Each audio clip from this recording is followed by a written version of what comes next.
జగన్మోహన్ రెడ్డి గారు స్వయంగా ఎంఓయూలో సంతకం పెట్టారు. తన చెల్లెలికి అంటే నా బిడ్డలకి ఈ ఆస్తులు అన్నట్లుగా సంతకం పెట్టారు. ఇంతవరకు కూడా ఒక్క ఆస్తి కూడా నా చేతుల్లో పెట్టలేదు.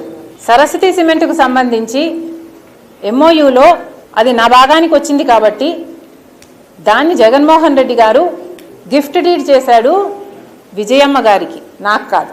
గిఫ్ట్ ఇచ్చేశాక షేర్స్ని ఇప్పుడు జగన్మోహన్ రెడ్డి గారు తల్లి మీదనే కేసు వేసి ఇచ్చిన షేర్లని నాకు మళ్ళీ వెనక్కి కావాలి అని అడుగుతున్నారు.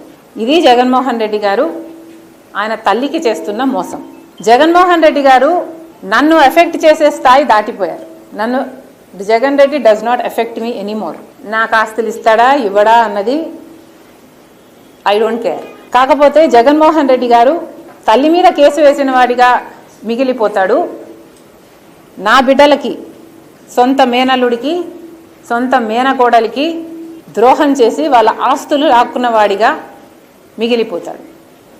సొంత మేనల్లుడు మేనగోడల ఆస్తి కాజేయటానికి సుబ్బారెడ్డి లాంటి వాళ్ళ చేత ఎన్నైనా అబద్ధాలు చెప్పిస్తారు. సాయిరెడ్డి లాంటి వాళ్ళ చేత కూర్చోబెట్టుకొని ట్యూషన్ ఇచ్చి డిక్టేట్ చేసి మరీ ఎన్నైనా అబద్ధాలు చెప్పిస్తారు. ఇక జగన్ రెడ్డికి క్రెడిబిలిటీ ఉందో లేదో వైసీపీ వాళ్ళు ఆలోచన చేసుకోండి.